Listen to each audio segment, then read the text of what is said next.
손주가 6이에요.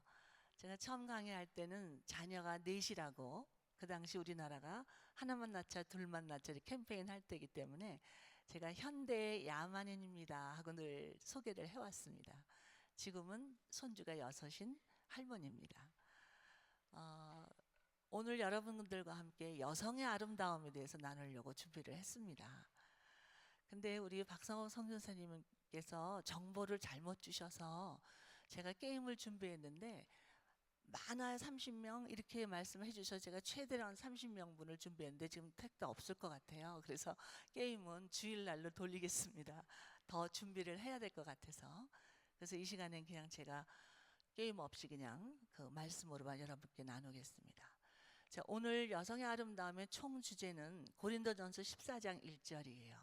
안 피셔도 돼요. 이 자리에서 외우시면 돼요. 사랑을 따라 구하라. 이렇게 외우실 수 있죠? 시작. 사랑을 따라 구하라. 자, 옆에 사람에게 한번 조용히 속삭여 주시겠어요? 사랑을 따라 구하래요. 시작. 사랑을 따라 구하래요. 네. 자, 여성의 아름다움의 총 주제는 사랑을 따라 구하라입니다. 이 영어 성경에는 어떻게 되어 있냐면 make love your aim. 외실 수 있죠? make love your aim. 여러분 make love만 하세요. 그러면 your aim은 제가 할게요. 자, 시작. your aim. 자, 그러면 여러분 다 하실 수 있죠? make love your aim. 시작. make love your aim. 사랑을 너의 인생의 목표로 삼아라. 직역하면 이렇게 됩니다. 자, 그래서 이제 한 분 한 분 너무 아름다우신 분들인데 정말 우리가 이게 토탈 빙이 홀레스 이 전체가 다 아름다워. 이게 진짜 아름다운 거니까 어떻게 해야 성도님 그 아름다움을 빛이 발해져서 이 온 우주가 사랑으로 가득 채워질 그날을 꿈꾸면서 오늘 한번 말씀을 묵상하는 시간이 되겠습니다. 잠깐 기도드리고 말씀을 나누기로 하죠. 자, 눈 감고 기도하시는 가운데 심호흡을 한번 크게 해보세요. 어깨에는 힘을 빼시고 등은 꼿꼿하게. 자, 그리고 턱은 약간 숙이시고 입가는 미소 짓는 입가를 만드세요. 미소를 살짝 짓는 것처럼. 자, 다시 한번 심호흡합니다. 코로 들여 마셔서 입을 살짝 벌리면서 깊게 쉬는 겁니다. 자, 이번에는 숨을 들여 마실 때에 어깨를 귀까지 닿던 심정으로 어깨를 들어 올립니다. 그래서 후 하고 내뿜을 때는 어깨를 툭 떨어뜨립니다. 자, 어깨를 들어 올려서 귀까지 시작. 툭 떨어뜨리세요. 한 번만 더 들여 마시면서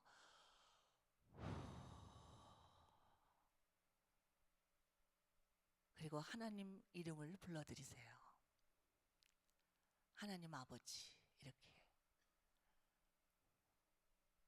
마치 10년 20년 만에 처음 친정집을 들어섰을 때 어머니를 부르면서 어머니 나 왔어요 하는 것처럼 하나님 아버지 여러분 이름을 내세요. 은순이가 여기 왔어요. 자, 이렇게 다시 한번 심호흡하시고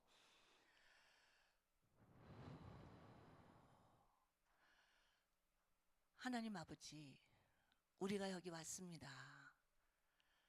하나님 아버지 앞에 나왔습니다. 하나님께서 저희를 사랑하시기에 왔습니다. 하나님을 사랑하는 마음으로 왔습니다. 하나님을 사모하는 마음으로 왔습니다. 마음을 엽니다.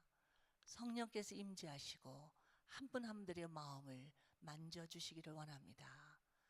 상처받은 것, 슬펐던 것, 속상했던 것, 억울했던 것, 화났던 것, 그리고 가슴 아팠던 것, 이 시간 하나님 다 아시지요.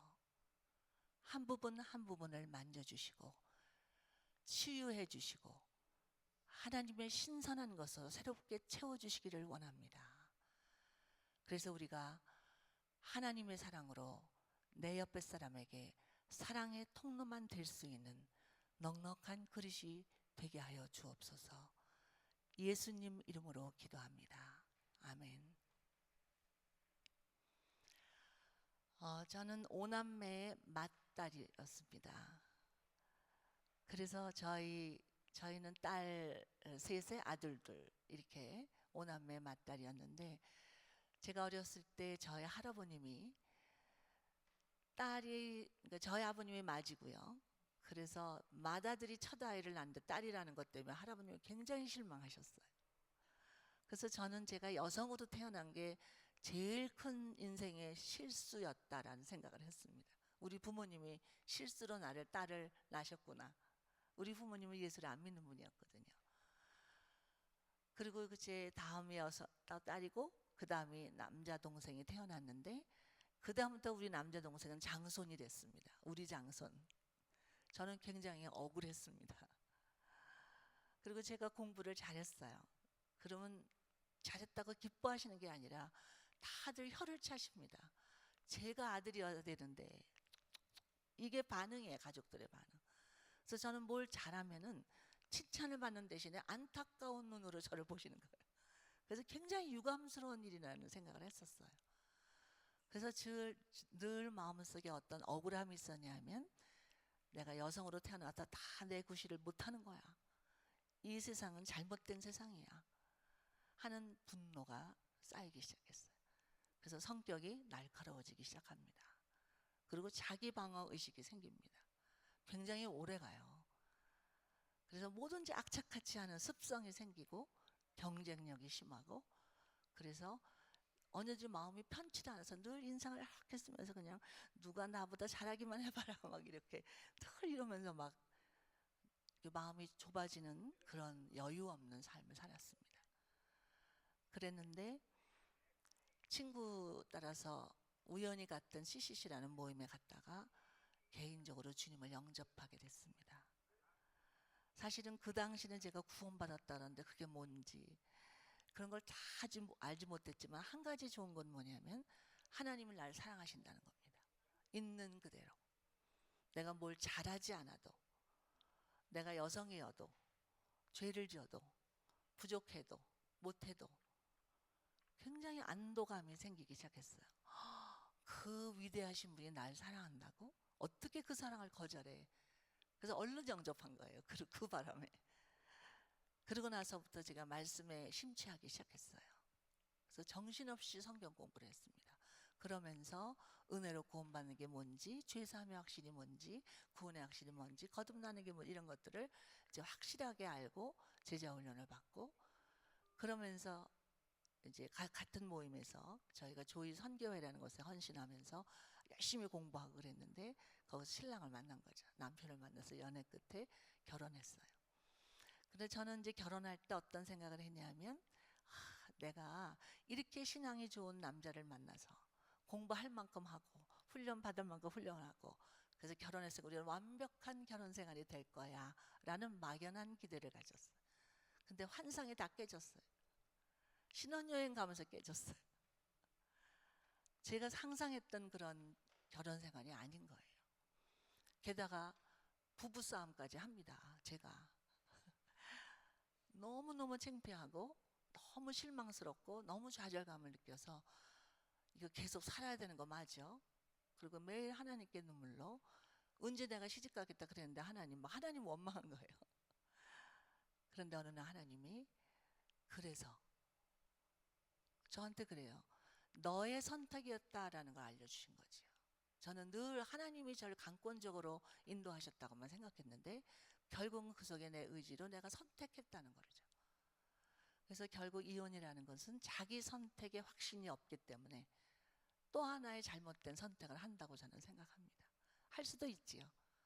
왜 내가 잘못된 선택했다고 생각하는 순간 난 또 하나의 잘못된 선택을 할 수밖에 없겠지요.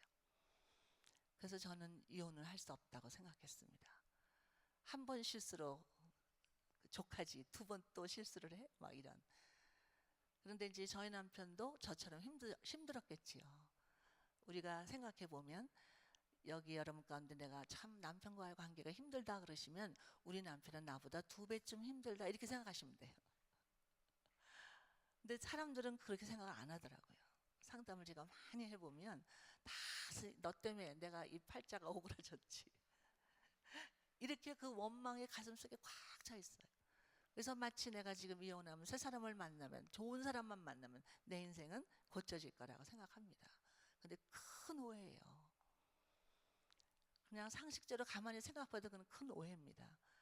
왜냐하면 젊고 프레시하고 그럴 때 만난, 내가 선택하고 나를 선택해 준 사람이 그 사람인데, 내가 10년, 3년, 뭐 20년 이렇게 지난 다음에 또 새 사람 만날 때 그 사람보다 더 좋은 사람 만날 확률은 100만분의 1밖에 안 되는 거죠. 그리고 내가 한 번 실패했으면 결혼 생활을 잘할 것 같은데 아닌 거예요. 재혼한 사람들이 이혼율은 처음 이혼율보다 더 높습니다. 두 번 결혼한 사람은 70%의 이혼율이라는 통계가 나옵니다. 뭐 자명한 일인 것 같아요. 그래서 재혼의 그 자격은 누구냐? 이혼은 나 때문이었다라는 것을 깨달은 사람만이 재혼을 할 수 있습니다. 뭐 환경 때문이었다, 뭐 자녀 때문이었다, 시부모 때문이었다, 뭐 남편 때문이었다, 아내 때문이었다, 이렇게 생각하는 한 그 사람은 재혼하면 안 돼요. 근데 정말 자기가 깊이 자기를 들여다보면서, 하나님 앞에 자기를 들여다보면서 정말 내가 이런 면에 미숙해서, 잘못해서, 내가 훈련이 안 돼서, 몰라서 이렇게 자신의 잘못을 깨달으면 그분은 그때부터 재혼의 준비가 되는 거죠. 그래서 저희가 재혼 상담을 할 때는 훨씬 더 많이 합니다. 혼전 상담 꼭 해야 되는데 재혼 상담 더 많이 해야 됩니다. 근데 하나님의 은혜로 지금 저는 결혼한 지 45년이 넘었습니다. 제가 23살에 결혼했는데 지금 70이니까요. 47년이나 됐죠. 얼마나 놀라운 일이에요. 기적입니다.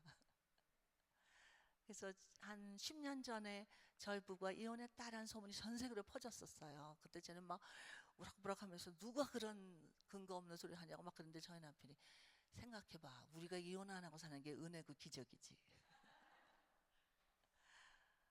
생각해보니까 정말 억울해할 게 아니더라고요.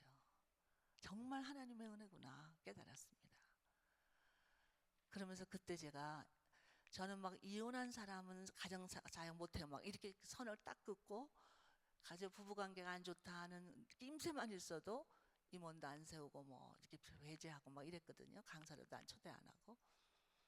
근데 어느 날 이혼한 자매가 저를 찾아왔어요. 막 눈물을 흘리면서 이렇게 고백해요. 선생님, 제가 이혼을 했어요. 그러나 제가 이혼했다는 소문만 돌아도 이렇게 상처를 받고 이렇게 많은 그런 페어하지 않은 그런 대접을 받는데, 소문이기 때문에 전 당당하잖아요. 변명도 할 수 있고. 그런데 진짜 이혼한 사람들의 심정이 어떠할까? 그리고 그분들이 얼마나 부당한 대접을 많이 받을까? 그리고 그분의 마음이 얼마나 정말 남한테 표현할 수도 없을 만큼 억울하고 화나고, 그러면서 죄책감, 불안 이런 걸로 꽉 채워진다는 걸 발견하게 됐어요. 그래서 그분들을 수용할 수 있는 마음이 생겼어요. 그러면서 한번 생각해 봅니다. 누가 결혼할 때 조금만 잘못돼봐라 이혼해야지 이렇게 결심하고 결혼한 사람은 하나도 없다는 얘기예요. 그럼에도 불구하고 우리의 죄성으로 이 세상 자체가 죄로 관영된 세상이기 때문에 그럴 수밖에 없다는 것도 깊이 깨닫게 됐죠. 자녀 교육도 마찬가지입니다. 내일 자녀 교육은 또 하겠고, 우리 박성원 선교사님 자녀 교육 배워와서 또 많은 분에게 나누어주고 계신데, 저는 막 원칙주의자입니다. 이렇게 해야 돼. 어머님은 이렇게 해야 돼. 계속 그걸로 제가 진단하고 요구하고, 그렇게 못하면 애가 잘못하면 다 어머니 때문이에요. 심리학에도 정신분열증, 스키조의 원인을 스키조 머더라고 합니다. 어머니가 아이하고의 대화의 패턴이 잘못되면 애가 스키조가 된다, 이런 이론이 나왔어요. 예를 들면 어머니가 이중성 있는 메시지를 전하는 거죠. 특히 마음 약한 한국 어머니들. 애가 이럽니다. 엄마, 나 친구네 집 가서 자도 돼? 그러면 혹은 된다 안 된다 하고 너는 어떡하시, 이렇게 대화를 해야 되는데 이렇게 어머니들 얘기합니다. 맘대로 해. 네가 언제 내 허락받고 잡았어? 그럼 얘는요, 가서 자도 마음이 불안하고 안 자도 마음이 억울하고 이렇게 이중적인 메시지를 준다는 거예요. 그래서 아이들에게 죄책감을 불러일으키고, 그래서 애들이 어떤 선택에 대한 자기 확신이 없어요. 우리 인생은 선택으로 이어지잖아요. 근데 우리 자녀들이 선택을 잘하고 자기 선택에 책임질 수 있는 자녀를 길러야 되는데 그게 안 되는 거죠. 그러니까 얘네들이 자꾸만 이게 이중적인 그런 생각이, 결국은 정신분열증은 이중성이거든요. 브레인이 한 길로 가지 못하고 자꾸 이 길 저기 막 이렇게 왔다 갔다 뉴런들이 부딪히면 정신병은 딴 거 아니에요. 브레인이 고장난 거거든요. 브레인에서 뉴런들이 이게 부딪히면서 이렇게 하나씩 연결해야 될 게 두 가지가 동시에, 증오심과 사랑하는 마음이 동시에 가면 얘들은 혼동에 빠지는 거잖아요. 이 양가 감정이라고, 두 가지 극단적인 감정. 그래서 예를 들어서 부부싸움을 하면 애들한테 해로운 이유가, 부부싸움을 하면 이 아이들은 양가 감정이 생겨요. 엄마를 나는 사랑하거든요. 엄마 아빠는 아이들이 굉장히 중요한 인물이잖아요. 그런데 엄마 아빠를 다 사랑하는데 내가 사랑하는 엄마가 아빠를 미워하는 것 같아. 그러면 이 아이는 나는 아빠를 사랑해. 근데 엄마 앞에서는 아빠를 미워해야 되는 것 같아요. 그래서 사랑하고 미워하는 감정이, 양가 감정이 동시에 생기는 거예요. 그러면 이 아이 마음속에는 갈등이 생기는 거죠. 혼동이 일어나는 거죠. 그래서 이런 것들이 정신적인 병과 직결됩니다. 그래서 모든 대부분의 정신병은 청소년 시기가 지나면서 발병을 합니다. 왜냐하면 청소년 시기에 가장 두뇌가 활발하거든요. 뉴런이 가장 숫자가 늘어나고 가장 이게 액티비티 할 때, 액티비티가 많을 때, 그럴 때 이 뉴런들이 잘못 연결되면 환각 증세, 뭐 또 이런 또 마약 중독, 뭐 요새는 인터넷 중독도 심각합니다. 어떤 청소년들은 막 자해. 저는 처음에는 그런 청소년 상담할 때 자살하려고 그런 줄 알았어요. 아니에요. 살고 싶어서 그런 거예요. 나 살아있다라는 사실을 확인하기 위해서 자기 몸에 피를 내는 거예요.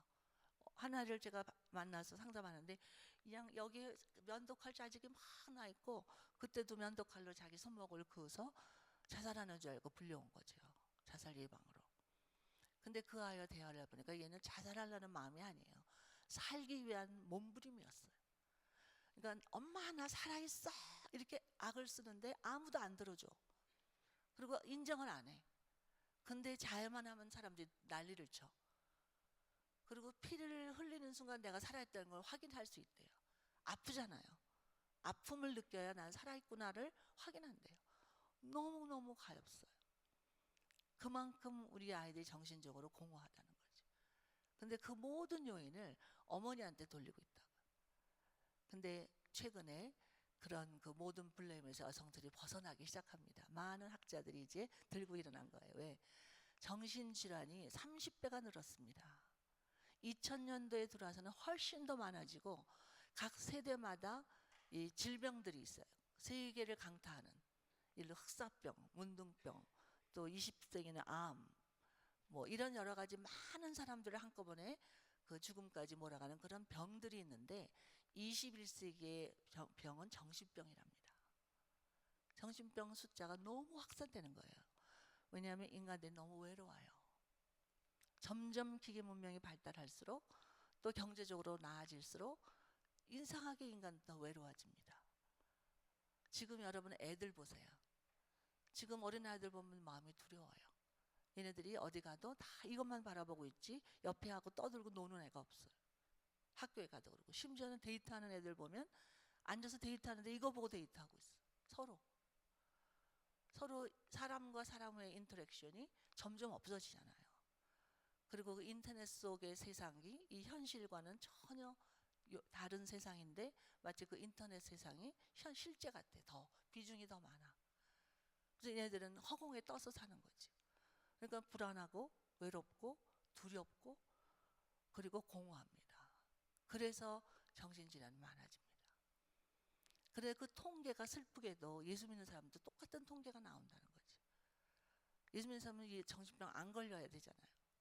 근데 교회 안에 이런 그 심리적인 그런 이상 증상들이 너무 많이 나타나는 거죠. 그래서 저희 학교에서 내건 것이 뭐냐면 예방이 최고다. 예방이 최고입니다. 여러분 청소년 자녀를 기르는 부모님들 어떠세요? 애들하고 대화가 되세요? 뭔가가 이 아이들하고는 거리감이 있습니다. 그래서 오죽하면 외계인하고 사는 것 같다 그러겠어요. 대화가 안 되는 거죠. 그리고 이 아이들이 점점 소외감 속에 빠지고, 그리고 성공에 대한 실패, 그 성공에 대한 기대가 높을수록 실패에 대한 두려움은 더 커지잖아요. 그리고 우리 부모들은 뭘 잘해야 인정하는 그런 사고방식을 가지고 있고요. 이런 것들 점점 정신병을 많이 갖게 하고, 그리고 하는 게 두려워지고, 또 결혼을 하고도 조금만 갈등이 생기면 그 고통을 이기질 못해요. 그래서 그 고통을 이기기 위해서 중독이 되는 겁니다. 모든 중독은 공통적인 요인이 하나예요. 자기 내면의 고통을 자기 스스로 해결할 수가 없어서, 리질리언스, 그거를 해결할 수 있는 능력이 없어서 외부의 힘을 빌려서 그것을 무마시키려고 하는 노력, 그게 알코올이든 마약이든 섹스든 돈이든 쇼핑이든 인터넷이든 뭔가 수단이 필요한 거예요. 그럼 거기에 중독이 되면, 중독 한 번 되면 평생 중독자입니다. 예를 들어 알코올 중독이 됐다. 10년 동안 술을 안 마신다고 해서 그 사람이 중독자가 아닌 게 아니에요. LA에서 알코올 중독자들 사역하던 그분이 청소년 때 알코올 중독이었기 때문에 사역을 하는 그 한 분이 계세요. 그분이 술을 끊고 15년 만에 어쩌다가 한 잔 마셨는데 그때 다시 중독에 들어갑니다. 그래서 잠깐 휴식 중이지 중독에서 벗어나는 게, 중독의 특성은 죽을 때까지 끌고 다닌다는 거죠, 인간을. 그리고 많은 분들이 오해하는 게 뭐냐면, 내 아들이 마약 중독이다 그러면 내 아들이라고 생각하면 안 돼요. 이 두뇌가, 브레인이 완전히 해킹 당했어요. 그 알코올 성분에, 마약 성분에 의해서. 그래서 그 아들이 아닙니다. 그래서 지난번에 그래서 어떤 사고가 있었냐면, 이 아들이 마약 중독이 된 상태에서 아버지를 살해한 사건이 일어났습니다. 어머니가 새벽 기도 간 사이에. 예수 믿는 가정이었다는 얘기죠. 그래서 아들이 이제 경찰이 막 오고 그랬는데, 이 부모 심정이 뭐냐면 아들이 그랬다는 것을 인정하기 싫은 거예요. 근데 그 아들이 아니에요. 마약이 그렇게 한 겁니다. 그래서 요즘 상담 기법에는, 옛날에는 이렇게 삼각 모드였어요. 환자를 치료한다고 생각했는데 지금은 환자를 치료하는 게 아니라 병을 치료한다고 생각합니다. 그게 맞죠? 그래서 사람과 증세, 그 사람이 나타내는 증세를 분리시키는 작업이 시작됩니다. 그래서 여러분들에게 이런 상담 훈련을 시키는 것은 예방을 위해서 너무 중요합니다. 특별히 이런 상담 훈련은 어머니들 아버지들은 꼭 받으셔야 돼요. 왜냐하면 이 어릴 때가 너무 중요하거든요. 특히 2돌, 4돌 이전에.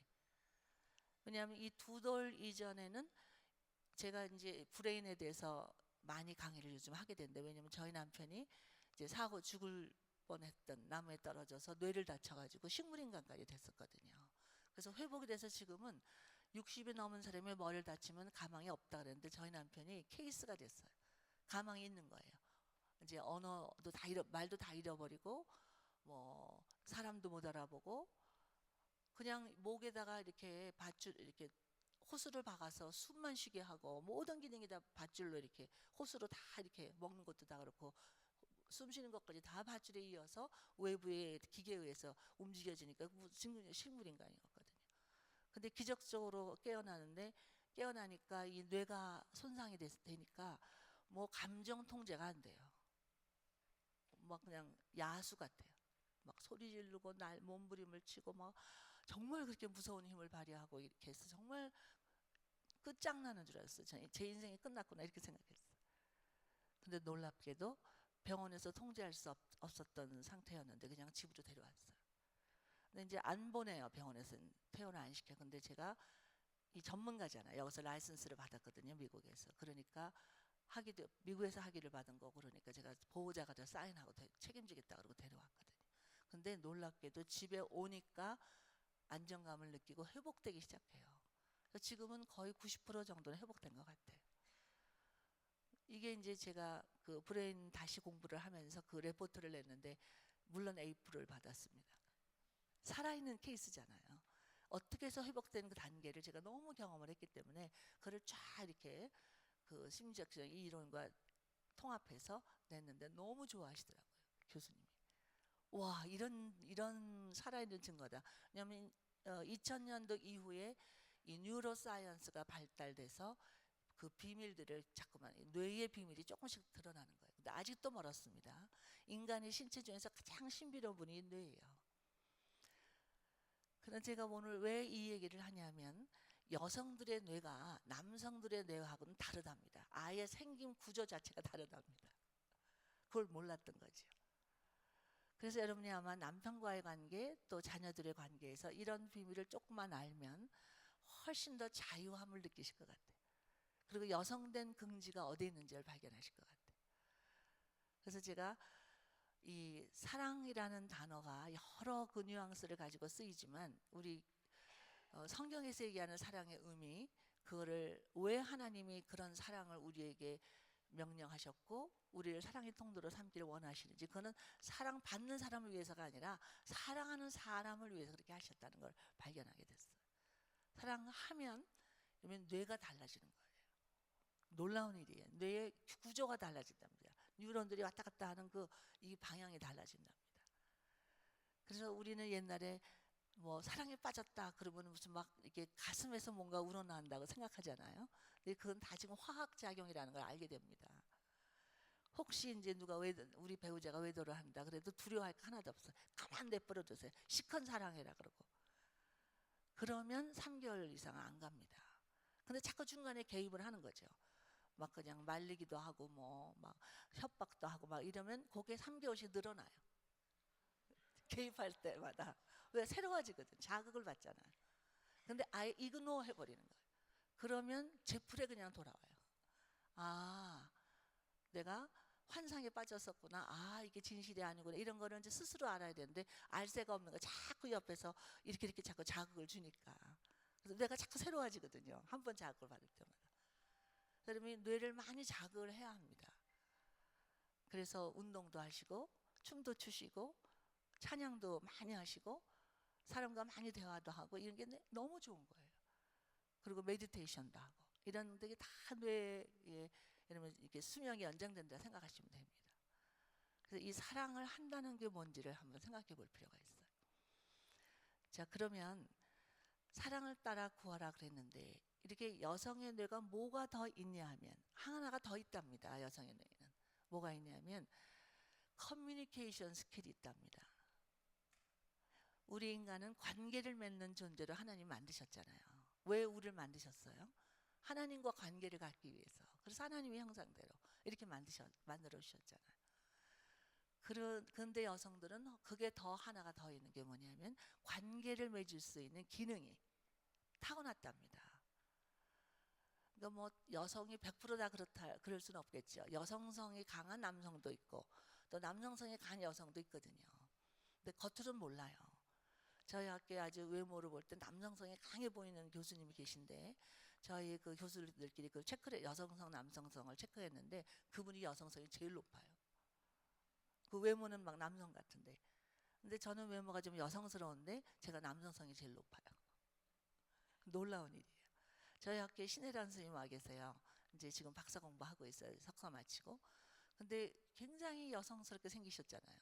아름답고 성격도 밝고. 그런데 남성성이 굉장히 높아요. 우리가 다 깜짝 놀란 거죠. 그 내면이 그렇게 돼 있는 거예요. 그래서 여러분들도 모릅니다. 아, 얌전하게 여자다. 이거는 다 문화적인 정이지. 그 사람의 이거 홀레스 전체적인 그 인격이 그 여자답다 남자 이런 건 다 겉으로 보이는 문화적으로 나오는 그런 거라고요. 제가 한번 그 트랜스젠더 그러니까 자기가 아들인데 남자인데 자기는 여자가 되겠다는 거예요. 성전환 수술하겠다고 찾아온 청년이 28살 먹은 청년이 있어요. 3대째 독자인 거예요. 그래서 할머니가 하는 사업을 호텔 사업을 하고 계신데 그거를 물려받기 위해서 지금 라스베가스에서 호텔 경영학을 전공하고 있는 젊은이였어요. 근데 얘가 갑자기 여자가 되겠다니까 집안이 난리가 난 거죠. 그래서 사실은 부모님이 먼저 찾아오셨어요. 그래서 제가 근데 또 이 미국에서 상담자를 만들어서 얘가 상담을 받는데 그걸 부추기는 거예요. 미국의 상담자가. 너가 여자로 살고 여자가 왜 안 되냐? 네가 선택해라. 여자가 되라 막 그래. 왜냐면 그 상담자 자신이 남자로 태어났는데 여자로 성전환 수술을 해서 겉으로 보기에 성공적인 삶을 살고 있는 그런 상담자, 라이선스드 상담자거든요. 그러니까 얘는 더 아주 신난 거죠. 힘을 얻는 거죠. 그래서 부모님이 이제 그 상담자를 찾아갔어요. 그 상담자가 부모님을 막 혼내는 거죠. 당신은 당신의 자녀가 아들이기 때문에 사랑하는 겁니까? 여자가 된다고 사랑 안 하십니까? 이 부모가 할 말을 잃어버렸어. 그래서 실컷 당하고 온 거예요. 그래서 이제 제가 상담을 시작했습니다. 저는 이제 이 남성, 여성은 하나님의 선택이지 우리의 선택이 아니다. 우리의 바운드리라는 게 있어요. 경계선. 내 거가 있고 내 게 아닌 게 있어요. 여러분 누구 거예요? 누구 거예요? 정말 그렇게 믿으세요? 근데 하나님 건데 그렇게 함부로 쓰세요? 내가 다이어트를 시작했는데 제가 지금 한다는 게 아니라 다이어트를 계획해서 얼마나 가세요? 이거 먹지 말아야 되는데 그거 잘 돼요? 잘 안 되잖아요. 운동을 해야지 결심했다가 얼마나 가세요? 안 되잖아요. 내 몸도 내가 관리를 못하고 있는 거예요. 내 거가 아닌 거고 남의 거거든요, 나는. 근데 그걸 잊어버리는 거예요. 하나님의 주권을 인정한다는 건 뭐냐면 내 몸부터 하나님 거를 나는 청지기 직분을 맡고 있다. 이런 생각을 하면 차원이 달라지죠. 그래서 내가 뭐 하고 싶은 거 원하는 거 이거 시간 조정이라든지 뭐 이 모든 영역에 하나님의 그 경계선을 인정해 드리면 우리가 인간의 노력으로 뭔가를 해야 하는 거하고 얄팍한 그런 그 의지하고는 차원이 우리는 의지로 뭔가 할 수 있는 사람들이 못 되거든요. 하나님의 주권을 인정할 때 하나님의 능력으로 그렇게 가능해지거든요. 이제 그거가 제일 중요해요. 이 패러다임이 바뀌어야 돼요. 그 경계선이 달라져야 돼요. 여러분 자녀는 누구 거예요? 내가 낳았으니까 내 거예요? 아니죠. 최소한도 그 예수님의 사람은 그 정도는 알죠.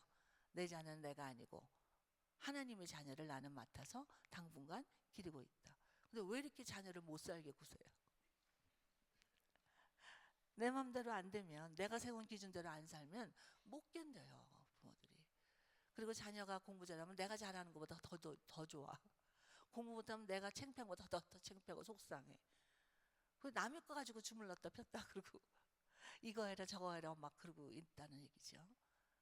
남편도 마찬가지죠. 제일 먼저 사랑이라는 건 뭐냐면 경계선을 지키는 게 사랑이에요. 경계선은 눈에 보이지 않는 그런 담이에요. 그 여기까지가 우리 집 마당이고 이 집은 옆집 마당이에요. 근데 여러분이 옆집 마당까지 내 거라고 생각해. 지금 그러면서 살고 있거든요. 그러면서 사랑해야지 그러면서 남의 땅을 자꾸 밟어. 그럼 그 주인이 가만히 있겠어요? 그러니까 거기에 트러블이 문제가 생기는 거죠. 그러니까 그런 개념을 먼저 바꾸셔야 돼요. 자, 그래서 여러분이 먼저 누구를 사랑해야 돼요? 하나님 사랑하기 전에. 하나님 사랑하려면 아직도 멀었거든요. 우리는 하나님 사랑할 능력도 자격도 없어요. 그럴 힘이 우리에게는 없어요. 왜? 죄성을 가진 인간이기 때문에. 그래서 누구부터 사랑하는 법을 배워야 되냐면 나부터 사랑할 줄 알아야 돼. 그러기 위해서는 내가 누군지를 알아야 돼. 자, 이제 지금부터 두 분씩 짝을 만들겠습니다. 둘씩만 짝이 되세요. 삼각관계 되면 좀 복잡해지니까 두 분만 짝이 되세요. 그래서 이렇게 마주 볼 수 있게 다정하게 앉으세요. 그리고 왼손 마주대하고 오른손으로 가위바위보 합니다.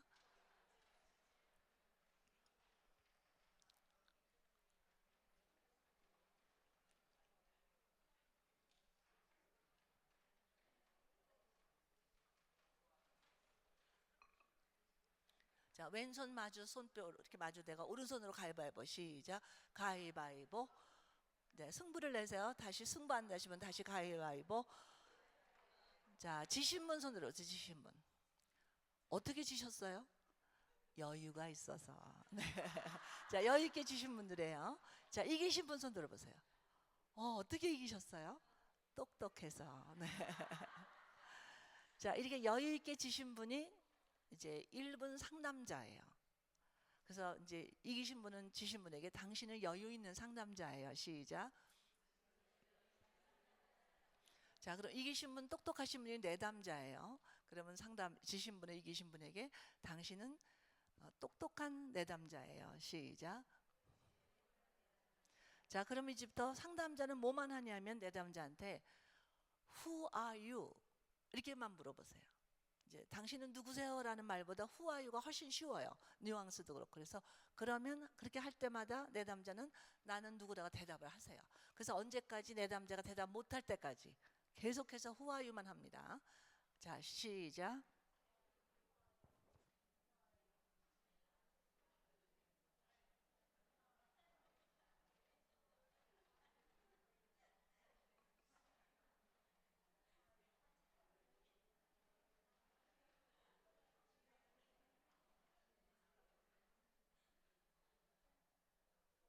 안 되면 그냥 안 된 대로 스탑하시면 됩니다. 네. 대답 못하면 끝난 거예요.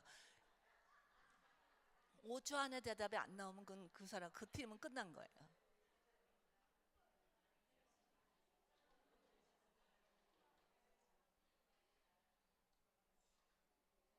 한 번 끝나면 또 시작하지 마시고 그냥 가만히 계세요. 네.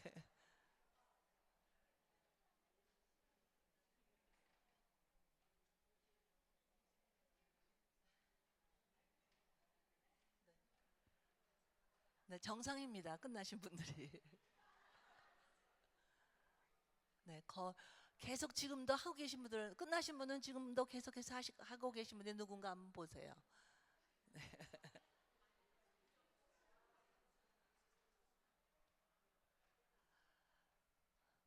네, 거기까지만. 자, 여러분이 Who are you? 하는 질문을 받았을 때 제일 먼저 한 대답이 뭐예요? 그렇죠, 이름이죠. 네. 근데 그 이름은 누가 지어준 거예요? 여러분, 나 이름 내가 졌다. 물론 와서 또 뭐 여기 이름을 바꿀 수도 있겠지만 근본적으로 내 처음에 이름을 내가 지었다. 아무도 없어요. 그러면 이름도 내가 선택한 이름이 아니에요. 그러고 나서 이제 이어지는 대답들을 보세요. 나는 뭐 어머니고, 나는 크리스찬이고, 나는 뭐고 뭐 쭉 나오는 가운데 그런 모든 나라는 설명을 하는 그 설명들이 내가 선택한 것과 내가 선택하지 않은 게 있습니다. 그런데 근본적으로 내가 누구인가의 대부분의 많은 대답은 내가 선택해서 내 마음대로 한 것보다는 내가 선택하기 이전에 나에게 주어진 게 더 많다는 얘기죠. 지금 교육계에서는 네이처냐 너처냐, 즉 타고난 게 중요하냐, 그 다음에 후천적인 경험이 중요하냐, 이런 거 가지고 아직도 논란입니다. 그래서 많은 분들이 이제 네이처라는 거, 타고난 게 얼마나 중요한 걸 인식하기 시작하거든요. 저도 내 아이를, 딸들 아들도 이렇게 딸 아들 딸 이렇게 내 자녀를 기르는데 아이들이요 지금 다 성인이 돼서 결혼했거든요. 근데 보면 너무 재밌어요. 얘네들이 뱃속에 있을 때 그 기질이 성인 돼서 엄마 아빠가 된 다음에 똑같아요. 똑같은 부모 밑에 태어났는데 너무 대조적이에요. 첫 딸, 그리고 우리가 셋째가 딸이어서 딸 둘이잖아요. 근데 지금 우리 큰 딸은 40이 넘었습니다. 그리고 우리 셋째 딸, 우리 큰 딸은 자기가 사역자가 됐고 우리 셋째 딸은 목사 사모가 돼서 이제 지금 둘 다 사역을 하고 있는데 지금도 너무 재밌어요. 그래서 우리는 딸끼리 이렇게 1박 2일 수련회도 합니다. 또 가족 수련회도 하고 그러지만 이제 딸끼리 이렇게 해서 뭉치기도 해요. 왜냐면 여자끼리 수다 떨고 싶은 때가 있거든요. 여자들은 수다를 떨어야 돼요. 그래 건강합니다. 근데 안전한 사람하고만 떠세요. 자, 그런데 이제 우리 딸들은 뭐 지금도 그게 너무너무 선명해요. 애들이 뱃속에서 움직였던 그 움직임, 그 리듬이 애들의 이 어떤 일종의 리듬, 애들의 삶의 리듬, 그 하나 리듬이에요, 얘네들이. 근데 그 리듬을 잘못하면 지금 이런 리듬이 가야 되는데 자꾸 이렇게 타고 싶은 거예요. 그럼 이게 이제 역류가 되는 거죠. 그러면 이제 고통스러운 거죠.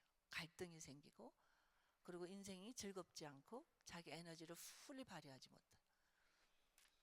이제 그거를 알면 우리 셋째 딸도 둘째 딸도 첫 딸도 다 공부를 해서 알아요, 지네들이. 그래서 우리 셋이는 막 깔깔거리고 울었다 웃었다 막 그러거든요. 하룻밤 동안에.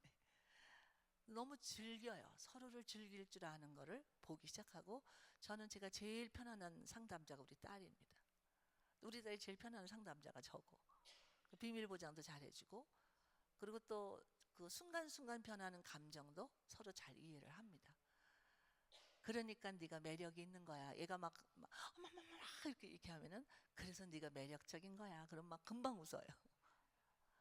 그래서 아주 그래서 리듬이 맞는 사람들이 있잖아요. 그건 맞춰야 돼요, 여러분이. 자, 뭐를 여러분이 인식하면 되냐면 그 시인이 뭐냐면 내 빛깔과 모양에 맞는 누군가 나의 이름을 불러다오. 김춘수가 그 꽃이라는 시에서 그렇게 얘기했잖아요.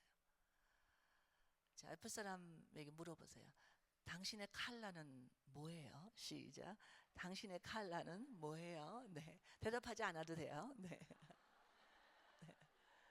그냥 질문 받은 분은 생각하시면 돼요. 내 칼라?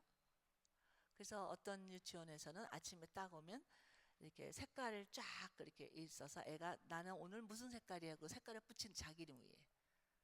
그리고 집에 갈 때 나는 지금은 무슨 색깔이야 색깔을 붙인대요. 이게 색채 심리학에 나오는 그런 그 액티비티 중에 하나인데 이제 그래서 여러분이 여러분 자신을 사랑하는 방법 중에 하나가 뭐냐면 나를 알아야 돼요. 내 빛깔과 향기가 어떤지 알아야 돼요. 그래서 그 빛깔을 내 빛깔을 그냥 내셔야 돼요. 옆 사람 우린 서로 달라요. 시작. 만약에 똑같은 색깔만 옷을 입고 있으면 그것도 뭐 무슨 의식 같겠지만 그래서 각양각색의 색깔을 입었기 때문에 그 개성이 보이고 전체가 다 조화가 되고 참 다양하고 풍성해지거든요. 우리 얼굴 모양도 다 다르고 성격도 다른데 어떤 성격이 좋은 성격이에요? 옆에 사람은 내 성격. 시작. 내 성격. 네. 그래서 여러분이 심지어는 부정적인 감정이 들 때가 있지요. 남편이 미워. 난 한 번도 남편 미워해 본 적 없다. 그 사랑스러운 사람 왜 미워해? 막 이래. 이제 그분은 이제 벌거벗지 않은 거죠. 왜냐면 부부는 벌거벗어도 부끄럽지 않은데 둘 중에 하나 벌거벗지 않았든지 아니면 천사든지. 우리는 죄성을 가진 사람들이기 때문에 벌거벗고 서로를 대하면 어차피 죄성은 노출되게 마련이고 이제 그 성숙하지 못한 커플들은 그 미숙했던 모습을 보고 나서 그걸 손가락질을 해. 당신이 이런 사람, 어머 네 아빠는 이렇더라 막 이렇게. 얼마나 배신감을 느끼겠어요, 그죠?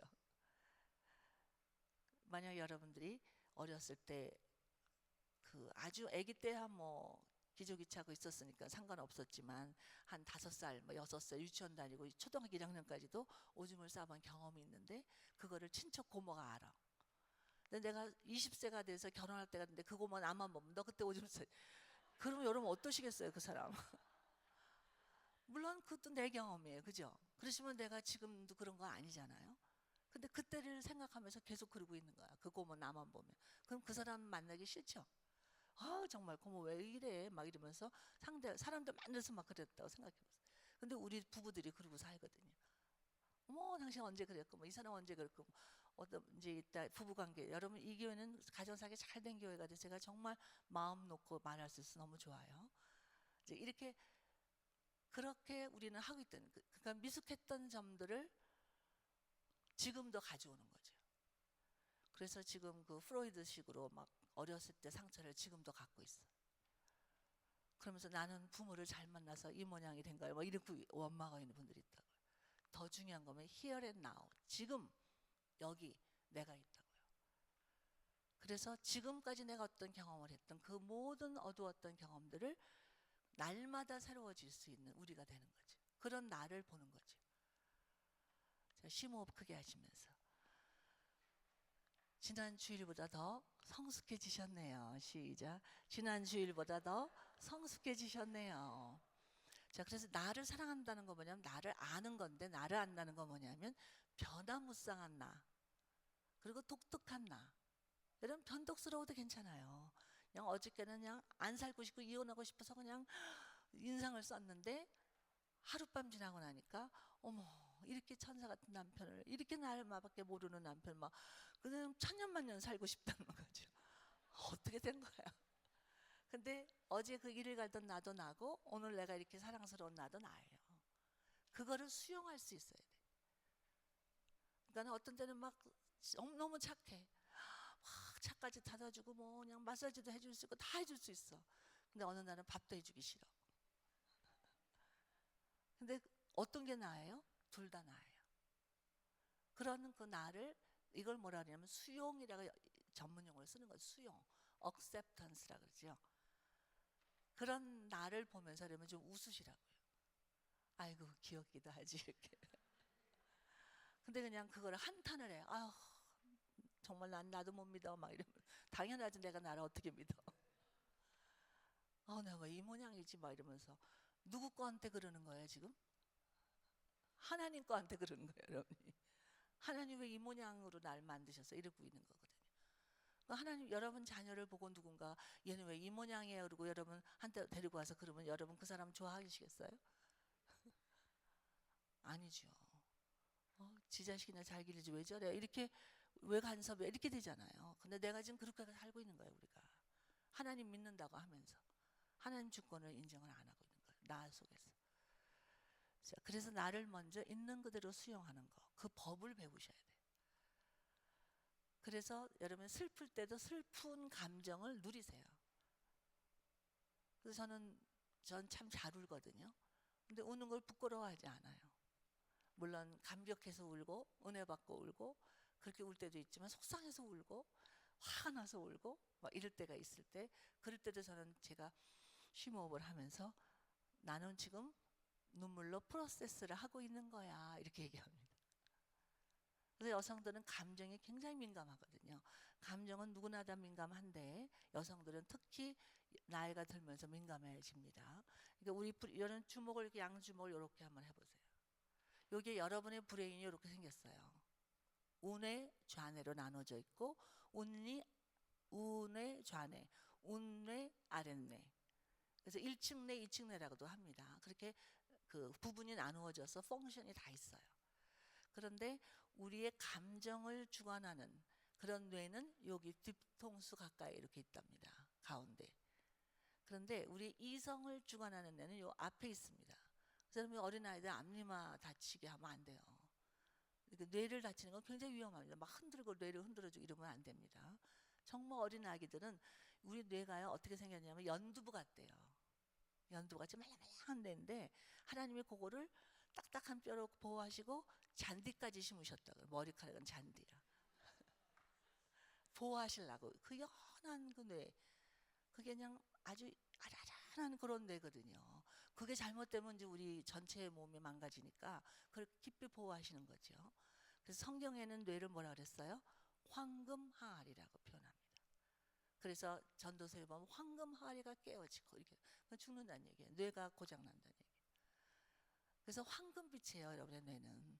한번 상상해 보세요. 근데 그 황금빛이 이런 우리의 뇌가 나쁜 기억, 잘못된 감정들 이런 많은 그런 경험들이 막 때가 끼고 막 그래서 그 빛을 잃어가는 거예요.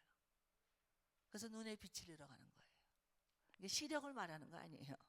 안경 꼈다가 눈에 빛이 없는 게 아니에요. 상관없어요. 눈은 마음의 창인데 사실은 이 두뇌와 제일 직결된 건 눈이거든요. 그러면 눈에 빛을 잃으면 안 돼요. 그러면 여러분 그걸 씻어내야 돼. 그래서 저는 우리 학생들에게 뇌 씻는 법도 가르칩니다. 요즘 EMDR이라고 해서 Eye Movement Desensitization Reprocessing 이런 단어로 EMDR을 발명을 했습니다. 저도 가서 훈련을 받고 지금 이번 여름에 제가 저희 학생들에게 그 훈련시키는데 여러분 웬만한 하루 종일 기분 나빴던 거 속상했던 거 화났던 거는 잘 때 다 해결이 됩니다. 자고 나면 좀 많이 가벼워지거든요. 그게 왜냐하면 무의식적으로 눈동자가 움직이는 거예요. REM이라 그러죠. REM 수면이라고. 그게 왜 그러냐? 그런 모든 하루 동안의 불편한 모든 경험들 이런 우리 몸에 일어났던 것들이 이 안구 운동을 통해서 저절로 프로세스가 되는 거예요. 웬만한 건 다.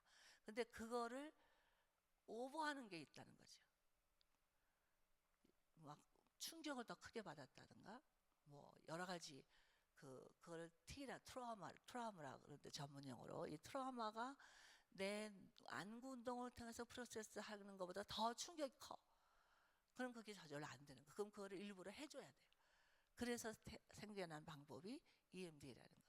어렸을 때 성폭행을 당했다든가 부모한테 학대를 받았다든가 부모가 이혼을 했다든가 뭐 여러 가지 그런 상처들이 이 뇌를 제기능을 못하게 하는 거거든요. 근데 이제 이 앞에 그 코텍스라는 이성을 관장하는 두뇌는 건축 중이에요. 몇 살까지? 18까지. 그러니까 어린아이들은 뭐가 더 예민해요? 감정이 훨씬 더 민감해요. 그래서 애들한테 옳고 그름을 따지면 안 돼요, 부모들이. 너 이렇게 해야 돼 라는 건 절대 안 맡겨. 왜? 이게 지금 공사가 안 끝났기 때문에. 그래서 공사가 끝날 때까지는 뭐를 해줘요? 보호를 해줘야 돼.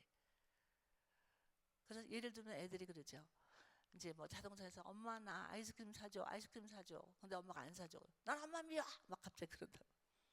그럼 엄마 지금 운전하는데 짜증 나잖아요. 어이구 그런 네가 더 미워. 이렇게 하면은 그거는 벌써 여러분은 윗뇌로 받는 거라는 거죠. 엄마 미워는 아랫뇌 기능이거든요. 감정이니까. 그러면 아랫뇌로 받아주라는 거죠. 어떻게 하시겠어요? 엄마가 미워 이런 거예요. 아, 그쵸. 여유가 있어야 나오는 말이지만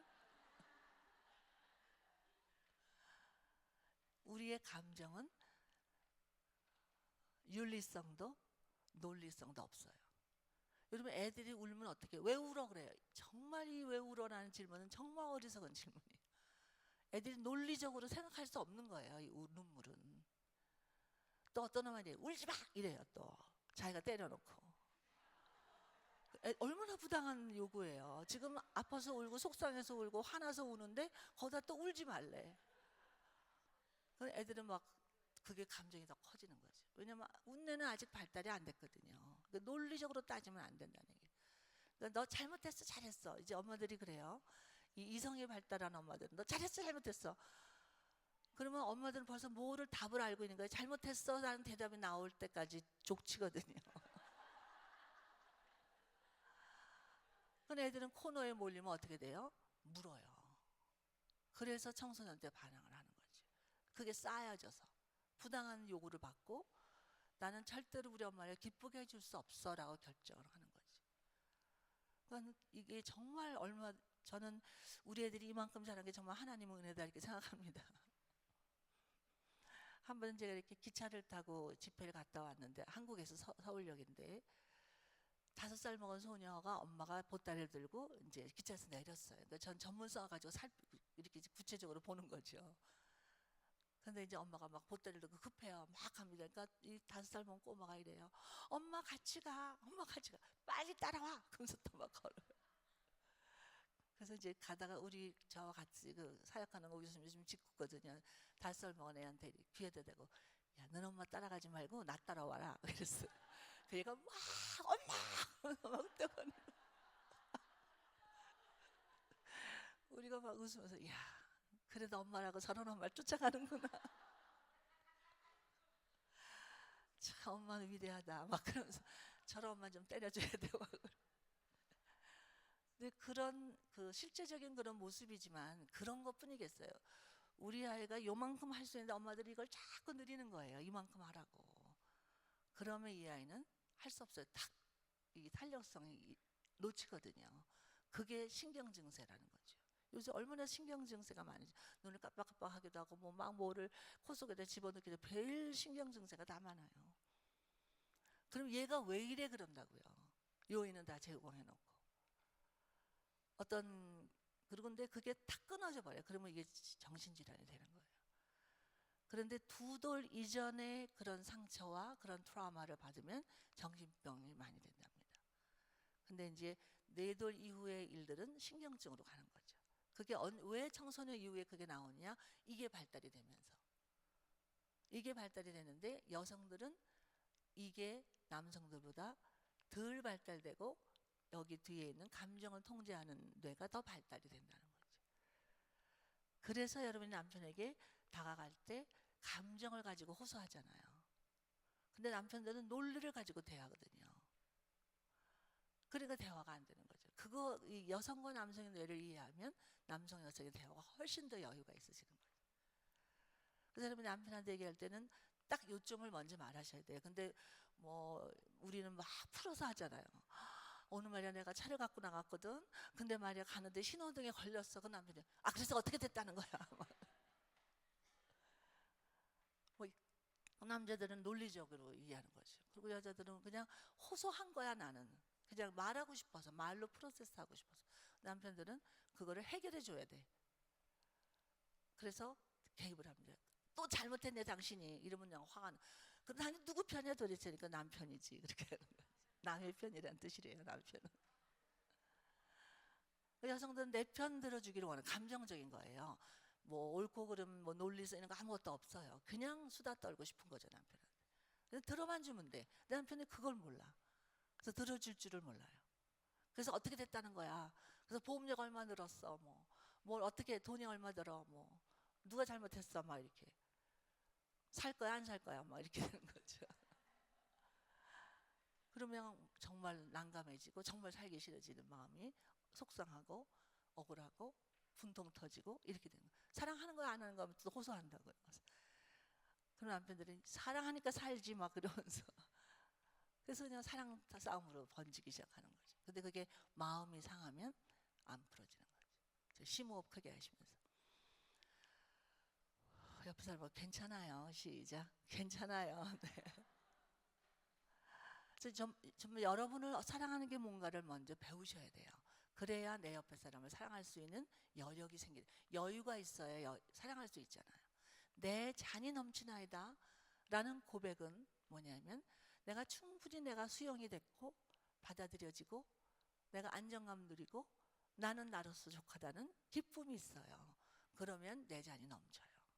그래서 그 여유가 옆에 사람에게도 갈 수 있는 거죠. 자, 그래서 여러분 이제 감정이 오면 이 여성들은 감정이 더 발달됐으니까 여러분 자녀에게도 이 감정은 감정으로 받아줘야 되고 그리고 감정 논리성, 유의성이 없다라는 걸 인정하시고 어떤 감정이 와도 받아주세요. 이렇게 안아주는 마음으로. 그래서 이렇게 얘기하는 거예요. 옆에 사람 보고. 잠깐만 놀다 가거라. 그랬어요. 시작. 잠깐만 놀다 가거라. 그리고 막 화가 나. 나 화내면 안 돼. 막 미워하면 안 돼. 이러면 더 미워져. 왜 자꾸 거기다 에너지를 쏟으니까. 그러지 말고 심호흡을 하세요. 그리고 분리시키세요. 여러분의 감정을 옆에서 감정은 내가 아니다. 시작. 감정은 내가 아니다. 감정은 내가 아닙니다. 나는 여러분 화나면 어떡하세요? 그냥 혼자서 나는 화나면 뭐 하지? 뭐 잔다. 소극적인 방법입니다. 뭐 샤워를 한다. 대청소를 한다. 저는 우리 애들에게 화나면 피아노 쳐라 그래요. 그 애들이 힘없이 치던 애들이 막 꽝꽝거리고 치거든요. 또 대청소를 하면 그 보통 때는 에너지가 부족해서 슬슬밖에 못하는데 막 걸려질 때 빡빡하고 그런다고요. 에너지예요. 분노의 에너지. 그래서 이 분노가 나라고 생각하면 안 돼. 화나면 밥 안 먹는 어리석은 사람도 있어. 또 화나면 또 먹어대는 사람도 있어. 그 자기를 학대하는 거예요. 그게 어뷰즈예요. 자기 몸을.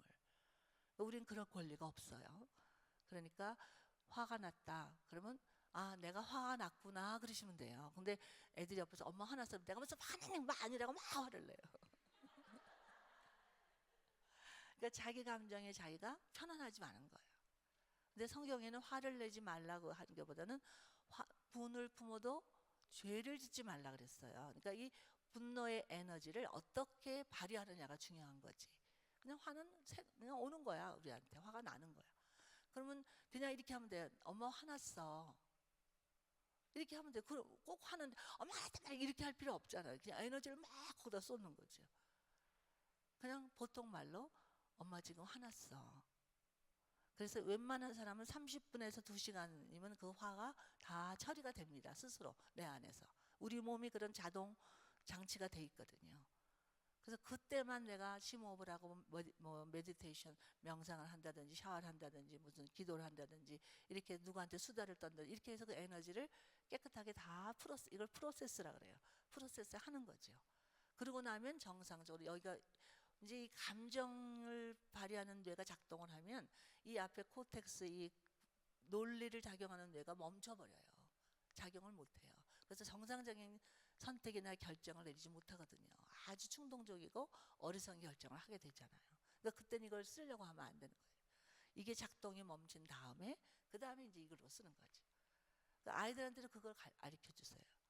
그래서 주목을 한번 줘보세요. 어떻게 주목을 주는지. 대부분 다 이렇게 주시죠. 이렇게.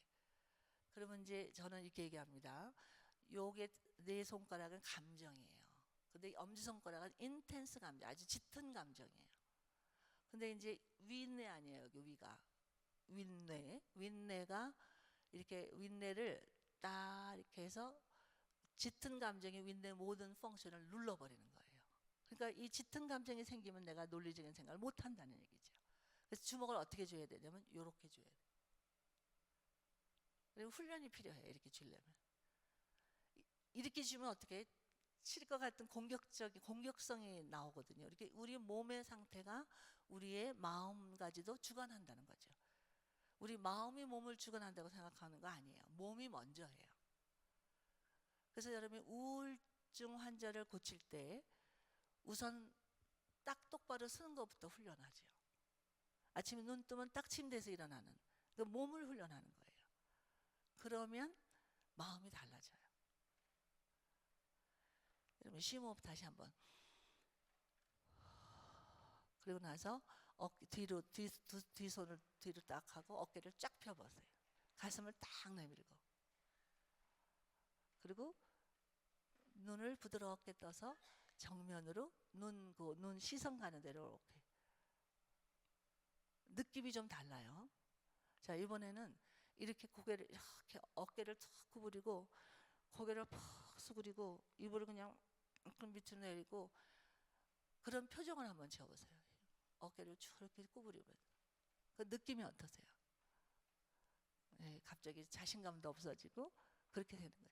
그래서 이 요즘은 몸과 마음, body and mind가 연결된 치료법을 씁니다.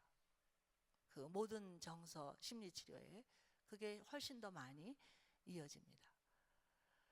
그러니까 저희 학교에서는 어떤 훈련을 시키냐면 이렇게 타치 훈련을 시키는데 손을 한번 이렇게 흔들어 보세요. 두 손을. 자, 그래서 먼저 자, 입으로는 말하고 손은 두들기고 그러면서 여러분 소리가 내 귀에 들리도록 I am smart 해보세요. 시작. I am smart. I am smart. I am smart. 머리를 두들기면서 I am smart. I am smart. I am smart. 다시 손을 이렇게 흔들고 그다음에 이제 얼굴을 두들깁니다. 뭐라고 두들기고 싶으세요? 얼굴은 I am beautiful. 그런데 어디를 두들기냐면 이 혈자리예요. 이 미국의 심리학자가 동양의학을 배우면서 연결시킨 터치법이에요. 3분 터치라는 책으로 번역이 됐는데 이분들이 이걸로 대박이 나신 분들이에요. 그래서 이제 이렇게 여기 눈썹, 그 다음에 관자놀이, 그리고 눈 밑에, 그리고 코 밑에, 그리고 입 밑에 거기까지 이렇게 두들기면서 I am beautiful 하면서 두들깁니다. 시작. I am beautiful. I am beautiful. I am beautiful. I am beautiful. I am 웃으면서 I am beautiful. I am beautiful. I am beautiful. 네, 이제 집에서 혼자 많이 하세요. 정말 이뻐져요. 거울 보면서 하세요. 이렇게. 저는 이제 공항에서 기다리고 심심할 때면 혼자 이러고 앉아 있어요. 사람들은 제가 뭐 하는지 모르죠. 근데 이제 그게 여러 사람 돼서 좀 어색하면 여기를 해도 돼요. 이렇게 두들기면서 I am smart, I am beautiful. 그다음에 이제 스마트하고 뷰티풀한 사람 어때요? wise. 그래서 여기 뼈가 이렇게 있죠, 여기. 쏙 들어가는데 거기를 두들겨 주는 거예요. I am wise, I am wise, I am wise, I am wise, I am wise, I am wise, I am wise, I am wise. 네. 굉장히 현명이셨어요. 또 손을 이렇게 하고 이번에 손을 이렇게 비비세요.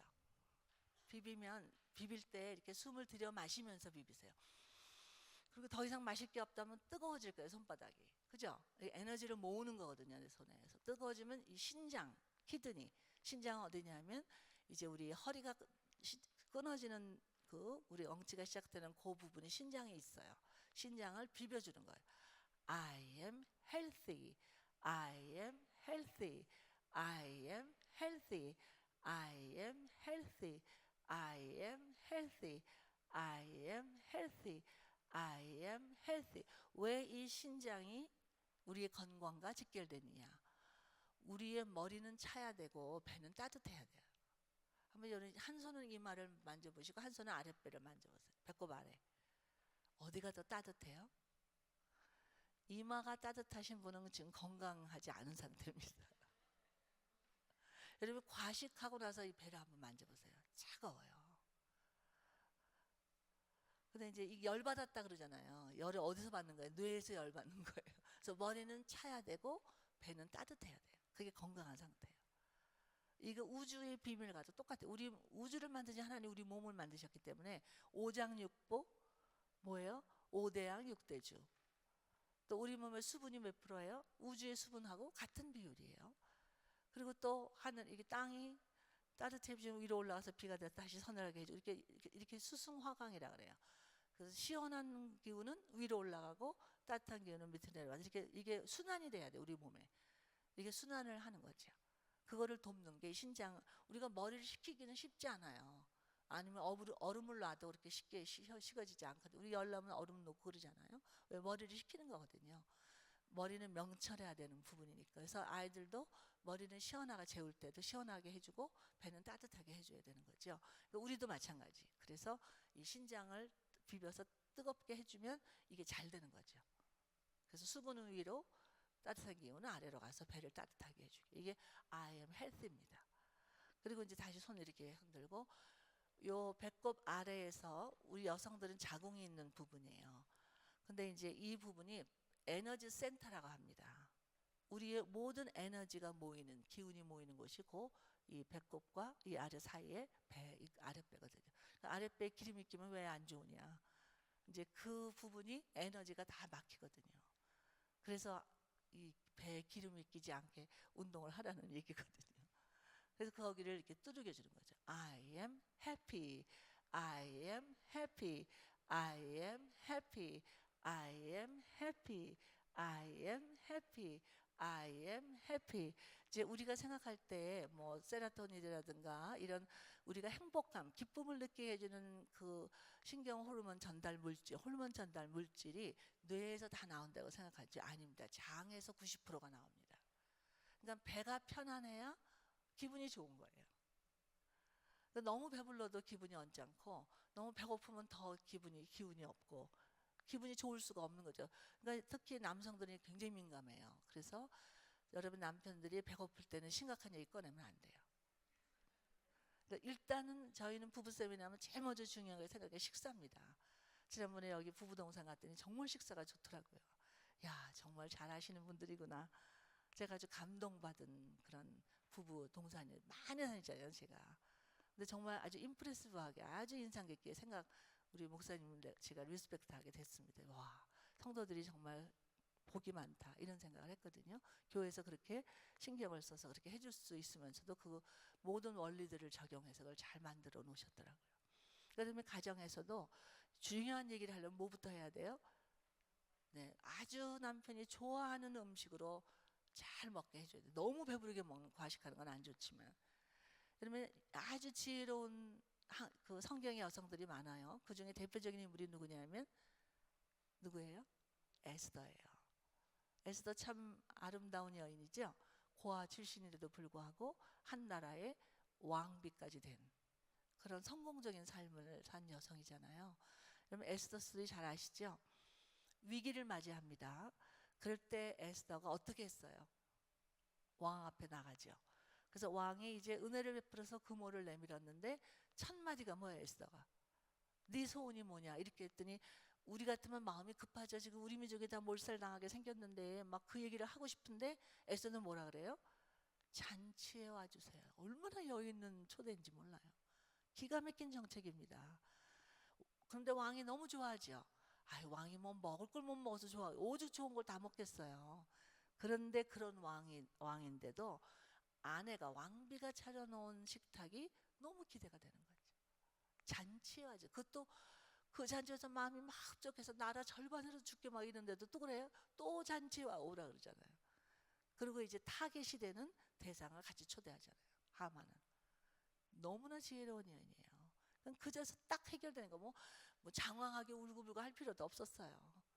그 2번 식탁 한 번, 2번 차려주고 자기 그냥 그 엄청난 과업을 단번에 완성한 지혜로운 여인입니다. 그러니까 여러분 중요한 얘기 있으면 남편이 좋아하는 식성에 맞는 그 음식부터 차리시라는 거죠. 그것부터 막 서둘러서 어떻게 우리 친정에 무슨 일이 생겨서 뭐 이렇게 해주세요. 막 이렇게 하면 해주고 싶어도 못 해주는 거예요. 기분이 나쁘면. 근데 기분 좋게 하는 제일 중요한 방법 중에 하나가 맛있는 음식을 먹이는 거. 이제 이렇게 외도를 많이 한 남편이 최종적으로 누구한테 정착하냐? 자기 입맛에 맞는 요리를 해주는 여성에게 정착한대요. 제가 독일에 가서 그런 남편을 봤거든요. 근데 이 독일에 우리 한국 여성이 독일 남자하고 결혼했는데 자기 아들이 지금 6살이에요. 근데 그 아들한테 그렇게 고추장을 퍼먹여요. 그래서 내가 왜 그렇게 어린아이한테 고추장을 퍼먹이냐 그랬더니 얘가 이래야 엄마를 쫓아온대요. 음식이 길들여져서 한국 음식이. 그러니까 그게 이 음식이 남성들에게 너무 중요한 겁니다. 그러니까 일단은 이제 이 장에서 그런 기분 좋게 하는 그 호르몬 전달 물질이 생성이 되기 때문에 배를 편안하게 해줘야 되는 거죠. 그래서 배에 기름이 끼게 하면 안 된다는 얘기죠. 그래서 운동이 필요한 거죠. 신체적인 건강뿐만 아니라 우리 정서적인 안정을 위해서 필요한 거죠. 그래서 이제 한번 다시 해봅니다. 시작. I am smart. 두 손으로 하세요. I am smart. I am smart. I am smart. I am smart. I am smart. I am smart. I am smart. I am beautiful. 시작. I am beautiful. I am beautiful. I am beautiful. I am beautiful. I am beautiful. I am beautiful. I am beautiful. I am beautiful. I am beautiful. 자, 이제 손 좀 이렇게 움직여 주시고 I am wise. 시작. I am 웃으면서 wise. I am wise. I am wise. I am wise. I am wise. I am wise. 자, 이제 손을 좀 이렇게 흔들고 손바닥을 비벼줍니다. 하면서 에너지를 심어줍니다. I am healthy. I am healthy. I am healthy. I am healthy. I am healthy.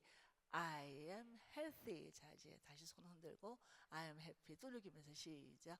I am happy. I am happy. I am happy. I am happy.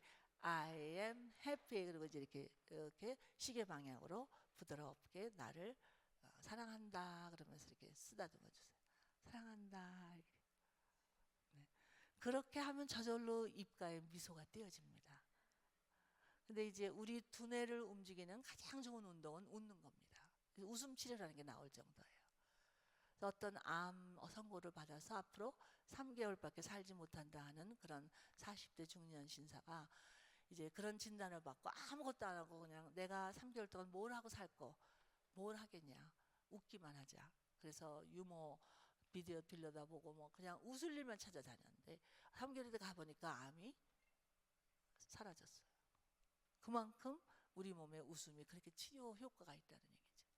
여러분 자녀가 공부 잘하기를 원하세요? 공부 잘해. 그리고 앉아서 책상 앞에 앉았는데 공부 잘하지 않죠. 많이 웃게 하세요.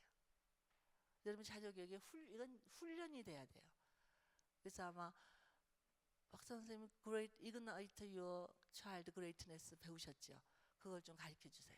어떻게 자녀들의 위대함을 불을 붙일 수 있는지.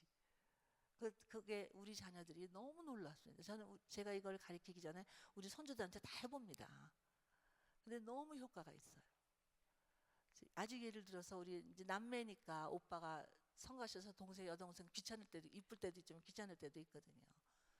그러면 이제 또 우리 작은 아이는 큰 아이는 손주 준수라는 아이는 이제 손자인데 지금 8살이고 예림이라는 유일한 제 소녀딸은 5살이에요. 근데 얘네들이 이제 어렸을 때 예림이가 3살이고 우리 준수가 6살 때 제가 이제 이거를 가르치기 시작했는데 그럴 때 이제 준수가 이렇게 한 대 때리고 싶을 만큼 동생이 자꾸만 오빠 거를 갖고 싶어하고 놀고 싶어하고 이러니까 그럴 때 가만 놔둬 때린 다음에 혼내면 안 돼요. 그건 경찰 심리예요. 위반만 해봐라 그러고 딱 기다렸다가 위반하면 딱 잡는 이런 엄마가 그렇게 경찰이 되면 안 됩니다. 그러면 그거를 보상하는 사람은 어떤 느낌이 들어요? 경찰 싫어하잖아요, 경찰을. 근데 경찰 싫어해도 괜찮은데 엄마를 싫어하면 어떻게 해요? 평생. 그 어머니라는 대상은요 어마어마한 존재거든요, 인생에. 그래서 그 아이 일생을 지배합니다. 우리 어머니가 어떤 어머니인가, 좋은 엄마라고 믿는 아이들은 자기도 좋은 사람이 됩니다. 우리 엄마는 나쁜 사람, 나도 나쁜 사람이에요. 이제 이거는 그 특별한 그런 그 대상관계 이론에서 그게 나오는데, 그만큼 어머니와의 관계가 대인관계 관계의 기본이거든요. 그러니까 어머니가 나쁜 엄마나 뭐 무책임한 엄마, 우울한 엄마, 뭐 화내는 엄마 이런 이미지를 심어주는 건 여러분 자녀에게 가장 해를 끼치는 거예요. 그러니까 먼저 여러분이 행복한 어머니가 되셔야 돼요. 그러니까 경찰 어머니가 되면 안 되겠죠. 그래서 얼른 어떻게 되냐면, 이제 준수가 화나 주먹을 이렇게 쥐고 벌써 얼굴이 좀 험상궂어지면 제가 이렇게 얘기해요. 준수 좀 봐. 한 대 때리고 싶은데 때리지 않은 거야. 위대한 선택을 한 거야. 이러면 얘가 때릴 수 있겠어요? 없겠어요? 때릴 필요가 없는 거죠. 그러니까 이게 예방이에요. 비행을 저질기만 해봐라. 이러면 진짜 저질러요. 마치 이제 2돌밖에 안 된 아이한테 2돌밖에 안 되가 엄마 성경책을 집으면 엄마가 어때요? 야, 찢지 마! 얘는 찢을 생각으로 만진 게 아닌데 엄마가 찢지 마 하는 순간 찢어보고 싶다고요. 뭐 애들이 또 이제 크레파스 같은 거 갖고 벽에다 이렇게 그려 낙서하지 마. 얘는 낙서가 아니거든요. 근데 자기가 그 위대한 예술적인 그런 능력을 발휘하는 순간 낙서가 되고 얼마나 자기가 비참해지겠어요. 그럴 때는 어떻게 해야 돼요? 이렇게 종이를 딱 하나 붙여놓고 여기다만 그려봐. 이렇게 하면은 이제 경계선을 가르쳐 주는 거죠, 어릴 때부터. 어디까지가 자기가 할 수 있고 어디까지 할 수 없고, 그거를 분명하게 알려주면 정말 어머니들이 행복한 어머니가 되는 거예요. 말 안 듣는다 그러죠, 여러분? 자녀 말 들어요? 왜 안 듣는지 아세요? 내가 안 들었거든요. 엄마가 말 듣는 거를 안 가르쳐 줬어. 여러분이 먼저 귀를 기울이셔야 된다고요. 잘 들으세요. 이 대화의 기본에 제일 중요한 기술은 듣는 기술이에요. 이것만 훈련이 돼도 여러분 대인관계에 성공적인 삶을 살 수 있다. 들어준다는 건 먼저 내가 하고 싶은 말을 다 내려놔야 돼. 그리고 그 사람이 내 안에 들어오게 내 가슴을 비워놔야 돼. 그런 복음성가 가사 쓰신 분이 있잖아요. 내 안에 내가 너무 가득 차서 주님이 들어올 여지가 없네, 이렇게 한탄하잖아요.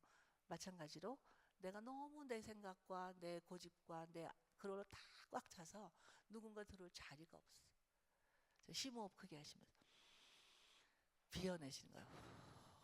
내가 아무리 옳은 생각, 좋은 생각을 해도 먼저 상대방의 말에 귀를 기울이지 않고서는 내 말에 아무도 귀를 기울여주지 않습니다. 이 귀를 기울여준다는 게 너무 중요해요. 그래서 하나님은 시편 기자는 이렇게 얘기했잖아요.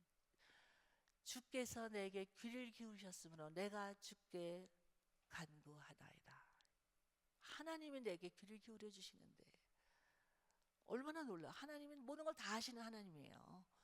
귀를 기울일 필요조차도 없는 분인데 그분이 내 신음소리에도 응답하시는, 들으신다는 거죠. 아무리 작은 그런 내 소리를 하나님이 마음을 다 내려놓고 들어주신다는 거예요. 그런 상상해 보는 거예요.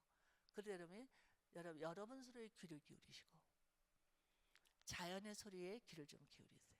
잠잠하게. 비 올 때 세차해야 되겠네, 왜 비가 와, 막 이런 게 아니죠. 비 오는 소리. 저는 우리 손주가 어릴 때 안고 이렇게 비가 오면 준수야 들려? 무슨 소리가 들려?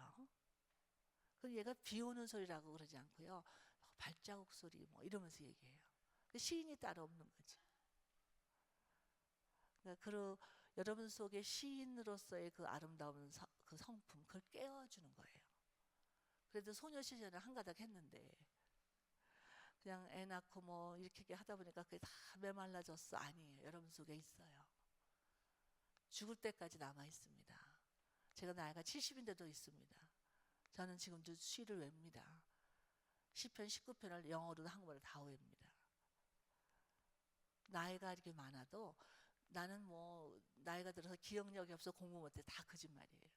귀찮고 게을러서 못하는 거예요. 저희 학교에서는 70대에도 박사학위를 받습니다. 지금 산호제에서 사역하는 70 중반인데 이분이 이대 영문과를 나오고 이민을 오신 분이에요. 유학을 온 거죠. 그 당시. 근데 남자를 만나서 결혼하고 뭐 많은 그런 생활고 이렇게 다 극복하고 나이가 어느 틈에 환갑이 된 거예요. 그리고 돌아다 보니까 나는 무엇을 위해서 살아왔나. 처음에 미국 올 때 꿈을 다 잃어버렸구나. 그리고 저를 만났고 다시 그 꿈이 이렇게 깨어나기 시작했어요. 그래서 그때 다시 공부했어요. 그래서 박사학위를 받습니다. 그래서 지금 산후에서 사역을 잘하고 계세요. 나이가 아무리 많이 있어도 논문도 쓰고 종합시험도 보고 다 그냥 즐겁게 다 해내셨어요. 지금은 막 이분이 처음에 클래스를 시작할 때 4명을 놓고 시작했는데 지금은 30명이 됐습니다. 그래서 저를 초대했어요. 그래서 제가 이번 다음 주에 또 갑니다. 그분들 다시 제자훈련 시켜서 그분들도 리더를 세우기 위해서 이렇게 구석구석에 정말 자기 나머지 인생에 그 열정을 숨었던 그런 시성을 감성들을 다 끌어내서 잠재력을 발휘해서 모든 에너지를 결국은 하나님께 올려드리는 아름다운 열매가 맺힙니다. 여러분들에게는 놀라운 잠재력이 있어요. 여러분만이 가지고 있는 색깔과 빛이 있습니다. 그 고로새서에는 이렇게 얘기했어요. 어두움 가운데에서 빛이 있으라 말씀하신 그 하나님의 능력을 아는 영광의 빛이 그래서 예수 안에서 너희 안에 주셨다. 하나님이 주신 빛이 있어요. 내 안에. 뭐를 아는? 하나님의 영광의 빛이 뭔지를 아는. 여러분 누구의 형상들을 지음받았어요? 하나님의 형상. 옆에 사람 보고 하나님 닮았어요. 시작. 자 이제 기도합니다. 눈 감고 기도하시는 가운데 다시 한번 심호흡을 해볼까요? 자 어깨에 힘 빼고 마음속 깊숙이로부터 하나님 아버지 불러드리세요. 그리고 주님을 사랑합니다. 나의 하나님이십니다. 나의 구세주십니다. 나의 생명이십니다. 나의 삶의 목표십니다. 내가 존재하는 이유입니다. 하나님 아버지, 나를 이렇게 만들어 주셔서 감사합니다.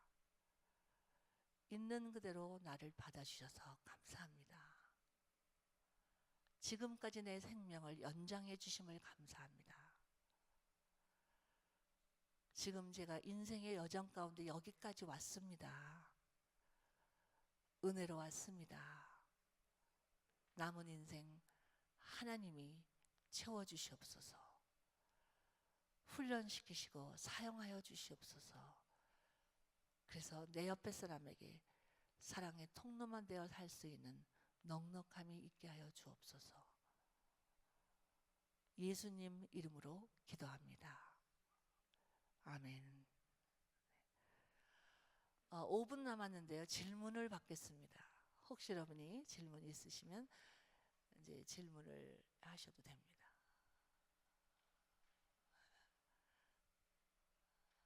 네.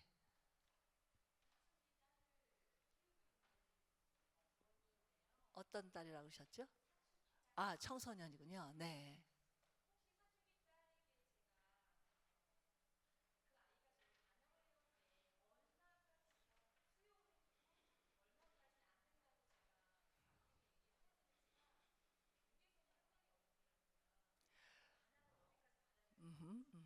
아, 청소년이니까 반항하는구나라고 이해는 되는데 그 어디까지 받아주냐면 내 그 리질리언스래 내가 내 탄력성이 허용할 수 있는 만큼. 그러니까 예를 들어서 걔가 나한테 도전을 했는데 내가 견딜 수 있어. 그러면 견디면 돼요. 근데 못 견딜 만큼 나를 자극해. 그러면 그럴 때는 얘가 왜 이래가 아니라 네가 엄마한테 그런 말을 할 때 엄마가 얼마나 좌절감을 느끼는지 몰라. 자기 고백을 하면 돼요. 그러니까 너가 그러지 마라 뭐 이렇게 해라 그러고 지시하거나 명령하면 애들은 절대 안 들어요. 근데 나를 호소하는 거예요. 내가 이렇다. 네가 이렇게 엄마 말을 거역하면서 하지 말라고 계속 하는 걸 보는 나는 정말 마치 내가 인생에 실패한 사람 같이 느껴져. 이렇게 표현하는 거예요. 그러면 아이들은요, 들어요. 그러니까 이 청소년 때는 어떤 시기냐 하면 지금 이 코텍스 여기가 완성되어 가는 시기, 이층 공사가 거의 끝나가는 시기거든요. 그래서 여기 그 감정을 조종하는 뇌가 마지막 발악을 합니다. 그래서 자기 감정이 굉장히 극단적으로 변해요.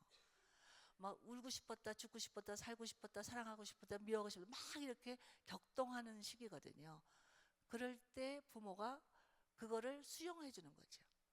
애들이 막 속상하다고 막 울어요. 그러면 왜 울어, 왜 울어? 그러면 안 돼요. 자기도 왜 울어? 그러면 뭐라고 대답할 말이 없거든요. 그냥 울어, 우는 거야. 이렇게 한다거든. 그럴 때는 그냥 어깨에 손을 얹고 많이 속상하구나. 울고 싶을 때는 우는 거야. 그렇게만 해주고 가만히 이렇게 해주면 돼. 그러면 이제 괜찮아. 그러고 툭툭 털거려서 깔깔깔깔 그럴 수 있지.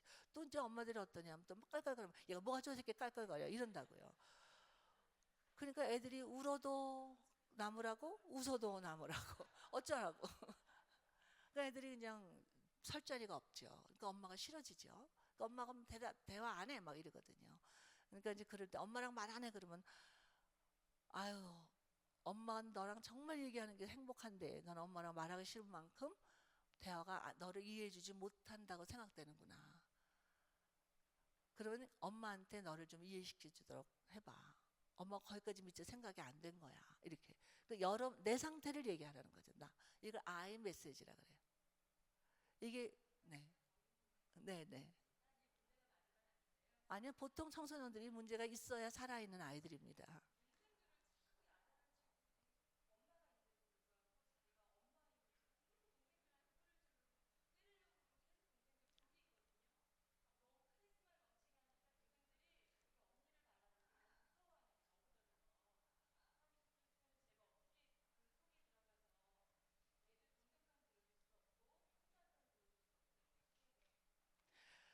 그 아이는 투사를 하고 있습니다. 그러니까 엄마가 나한테 한 대로 동생한테 투사를. 그러니까 일종의 서바이벌 스킬이에요. 왜냐면 그거를 내가 누구한테인가 쏟아내지 않으면 내가 벅차니까. 그래서 그럴 때 이렇게 해보세요. 이제 동생한테 어떤 심한 말을 하거나 통제를 하려고 그럴 때 그 아이를 손을 잡으면서 엄마가 너한테 그렇게 한 것 같아, 그지? 이렇게만 해주세요. 그러면 얘가 깜짝 놀래요. 그리고 아무개는 동생을 사랑하는 거야. 근데 사랑하는 방법이 동생한테 잘 받아들여지지 않는 방법이구나. 얘는 동생을 사랑하는 거야, 자기 나름대로. 그 좋은 동생을 만들고 싶은 거죠. 그래서 동생을 사랑하는 표현이 네가 아직 훈련이 안 됐거나 잘 몰라서 그런 표현이 나가는 거지. 그 동생들의 마음은 어떨까? 엄마가 너한테 그렇게 소리 지르거나 그랬을 때 너는 마음이 어땠어? 왜냐면 애들은 배운 대로 하거든요. 그래서 이제 그걸 그렇게 고백해주면 애가 훨씬 더 이렇게 여유가 있어져요. 그리고 좀 더 성숙한 방법으로 사랑하는 법을 배워야 되겠다 이렇게 아는 거죠. 그러니까 이제 유치원 같은 데서는 한 아이가 우리 준수 우리 예림이가 와가 그래요. 할머니 나 오늘 속상해서 혼났어 막 그래요. 내 옆에 자기가 친구가 있는데 걔가 자기를 팔을 이렇게 잡아 끌면서 이렇게 꼬집었다는 거죠. 그래서 제가 웃으면서 걔가 너를 너무 좋아하나 보다. 아니라니까 날 괴롭힌다니까. 그래 걔가 나하고 친하고 싶은데 어떻게 친하자고 할 줄을 몰라서 그렇게 표현하는 걸 것 같아. 어떻게 해야 되지?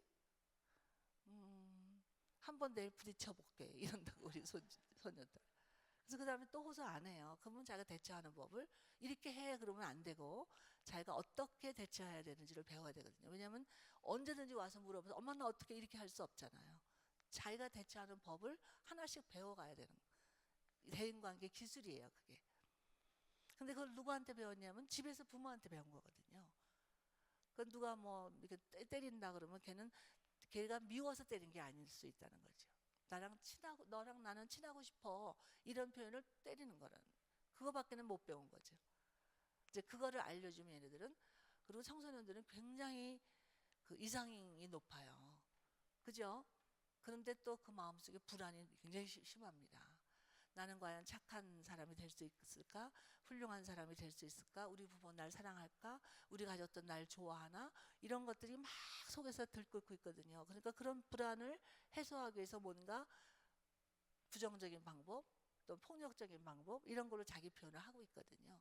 그러면 이제 안아주기도 하고 애들이 이제 누가 있는서 안아주면 싫어해요. 청소년들은. 아 엄마 왜 이래 막 이런다고요. 근데 잠들기 전에 살짝 가서 얘 손 좀 봐. 그 애기 손이 이렇게 이제는 숙녀가 다 됐어. 이러면서 막 이렇게 그 모습 자체를 어드마이어 해주면 얘가 마음이 푸근해지죠. 그러니까 그런 사랑의 표현을 많이 해주셔요. 인정하는 거, 칭찬을 많이 해주셔야 돼요. 그러면 이제 애들 동생을 칭찬하기 시작하는 게 보일 거예요. 내가 칭찬을 걔를 많이 해주면. 아주 좋은 질문 때문에 네, 한 번만 더 받겠습니다.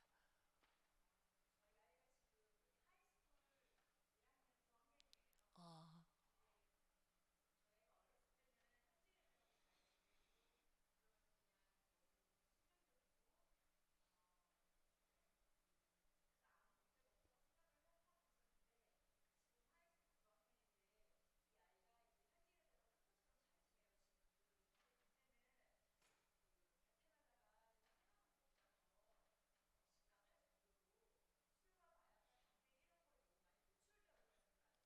음,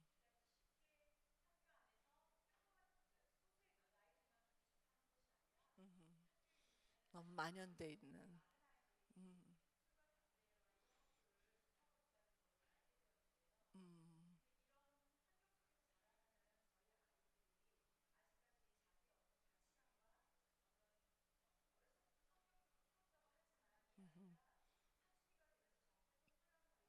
음, 맞아요, 맞아요.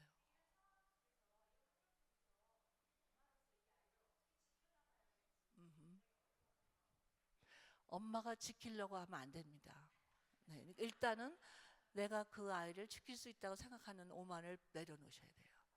그 아이는 이제 하나님이 지키셔야 되고 자기 스스로 자기를 경계선을 세워가기 시작하는 연령, 나를 찾아가는 연령이거든요. 그래서 집에서 해줄 수 있는 건 뭐냐면 귀를 많이 기울여 주세요. 그러니까 자녀가 학교에서 친구들과의 관계에서 어떤 대화를 하는지, 어떤 액티비티를 하는지, 그런 친구를 봤을 때 어떤 느낌이 드는지, 또 대부분 고실에 이렇게 테스트 해보고 싶거든요. 그렇게 테스트를 해보는지, 어머 너도 담배 펴봤어 막 이렇게 놀래면 안 되고, 그렇게 해보니까 느낌이 어땠어? 뭐 이렇게. 그리고 또 정보를 나누는 거 있죠. 이제 마약을 하게 되면 왜 뇌가 어떻게 된다든지, 또 알코올이 얼마나 우리 몸에 해로운지, 이런 것들을 정보를 어떤 뉴스라든가 아니면 뭐 인터넷에 지금 그런 지식들이 많이 나와 있으니까 그런 거를 이 아이들한테 질문을 해서 아이가 그걸 엄마한테 가르쳐 주는 거죠. 네가 이거 너무 잘 알고 있구나. 역시 우리 아무개가 정말 그 뭐를 추구하는 그런 호기심, 탐구력이 있는 거야. 너한테 많이 배운다. 고마워. 그리고 이제 애들하고 하루 종일 뭘 했는지를 얘기를 하면 절대 어머 너까지 그러면 어떻게 해? 넌 그러면 안 돼. 이렇게 교훈을 하거나 저기 무슨 그때 요때다 그러고 막 그냥 너는 공부 잘해야 돼. 막 이렇게 하지 마시고 계속 들어만 주는 거죠. 그러니까 이제 공부 잘하고 뭐 이런 거 도덕적인 거 다 알거든요. 애들 다 공부 잘하고 싶어요. 근데 이제 그거를 부모가 요구하면 갑자기 거기서 벅차요. 그 부모의 기대를 난 채워줄 수 없다. 그러면 아예 포기를 해버리거든요. 그러니까는 이만큼 한 거는 너가 최선을 다했다는 증거야. 난 네가 자랑스러워. 네가 내 아들인 게 얼마나 엄마는 축복받은 엄마인지 몰라. 대견해하고 그리고 걔의 그레이트네 위대한 점을 자꾸 발견해내셔야 돼. 위대하다면 우리는 막 어마어마한 것만 위대해. 무슨 뭐 죽는 사람을 구했다든가 이것만 위대하다고 생각하다 아니에요. 매일매일 살아가는 그 삶이 참 위대한 거예요. 그거를 아이들에게 알려주면 이 아이는 정말 위대하다는 것을 인식하면 제가 위대한 사람으로 결정하고 행동한다는 거지. 그래서 이때 또래의 영향을 제일 많이 받을 때예요. 잘 관찰을 하시고 또 그 같은 제일 많이 시간을 보내는 친구가 누군지, 그래서 그 집 가정 형편도 알고 왔다 갔다 하고 또 친구도 알아서 같이 기도할 때 그 친구를 위해서 기도도 해주고 이렇게 해서 또 생일을 초대를 해서 파티도 열어주고 이렇게 관심을 가져서 아 그렇다고 또 너 얘는 사귀고 있고 얘는 사귀지 마. 쟤는 공부도 못해. 얘는 뭐 이렇게 하시면 애들이 그 다음에 부모하고 말을 안 해요.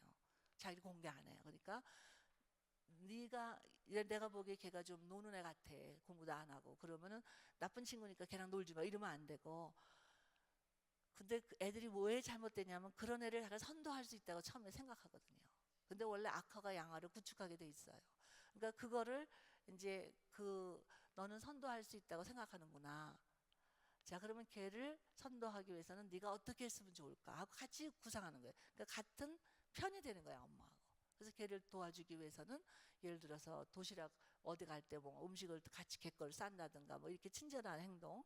그러니까 걔한테 영향을 받는 게 아니라 영향을 줄 수 있는 입장으로 바꿔주는 거죠. 그런 소스를 대주고 귀를 기울이는 게 제일 중요합니다. 걔가 뭐든지 엄마한테 얘기할 수 있어. 내가 잘못한 것까지도. 그러면 얘는 굉장히 안도감을 가져요. 그러면 부모님이 뭐 얘가 뭐 잘못되나고 이렇게 지킬 필요가 없는 거죠. 그러니까 우리는 지키려고 하면 안 돼요. 이 악의 세력이 너무 이 범람하기 때문에 우리가 지킬 수 없습니다.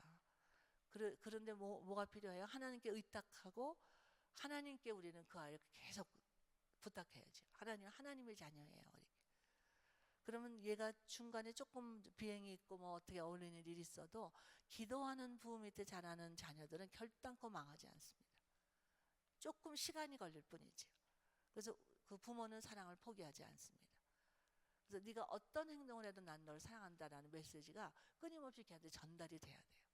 특히 아이가 뭐 성적이 떨어졌다든가 무슨 학교에서 뭘 지적을 당했다든가 뭐 어떤 데 부모가 불려가는 경우도 있잖아요. 그런데 그럴 때 내가 너 때문에 창피해 죽겠어 이러면 안 됩니다. 네가 그럴지라도 나는 네가 자랑스러워. 왜? 너는 내 아들이니까. 네 주인은 하나님이거든.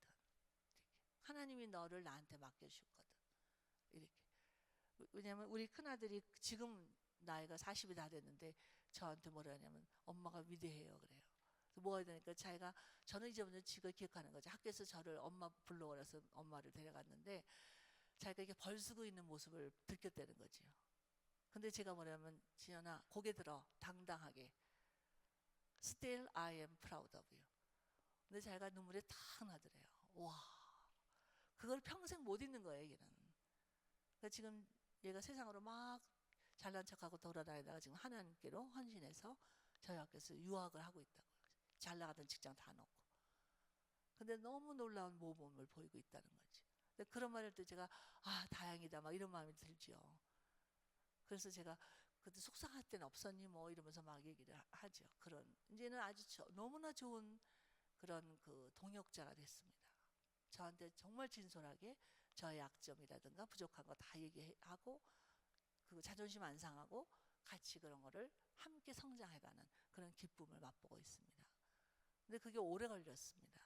근데 한 번도 저는 실망하거나 포기한 적이 없어요.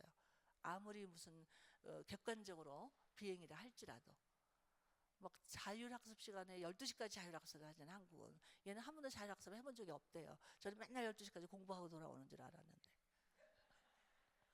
다 고백해요. 인제 와서 큰일 날 뻔했다. 그럼 제가 막 이러지요. 그런데 항상 자기 마음속에 뭐냐, 엄마는 나를 믿어줘 이기는. 무슨 말해도 제가 믿다는 거예요. 왜? 내 아들이 한 말 안 믿으면 그 아이 말을 누가 믿어요? 그러면 속아도 괜찮아요. 그냥 엄마가 너무 똑똑해서 절대 안 속아. 너 그랬지 이렇게 막. 그러면요 애들이 절대로 신뢰받는 그런 느낌이 없어요. 그럼 자기 긍지를 잃어버리는 거죠. 그래서 아들이 우리 엄마는 정말 바보 같아 다 속아 이래도 그 속아주는 나를 믿어주는 어머니가 자기한테 힘인 거예요. 그건 아들의 고백입니다. 어떤 데는 어떻게 그걸 믿을까 내가 이렇게 엉뚱한 거짓말을 했는데 근데 전 진짜 믿었어요 그렇게. 그러니까 그것이 얘한테는 진짜 무섭대. 한 대 얻어맞고 말았으면 좋겠대요. 근데 너무 제가 순진하게 믿어주니까 겁이 나서 그다음 거짓말을 못하겠더래. 친절은 항상 다 믿으니까 정말 믿습니다. 저는 지금도. 심호흡 좀 크게 하시고 옆에서 연습 좀 할까? I am proud of you. 시작. I am proud of you. 네, 이제 여기까지만 하겠습니다. 감사합니다.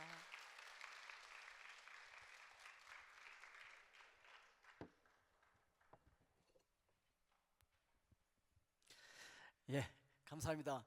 오늘 저녁 몇 시? 8시, 내일 아침은 5시, 그리고 내일 저녁은 7시, 주일날 오후 1시 기억하시고, 저도 너무너무 좋으네요.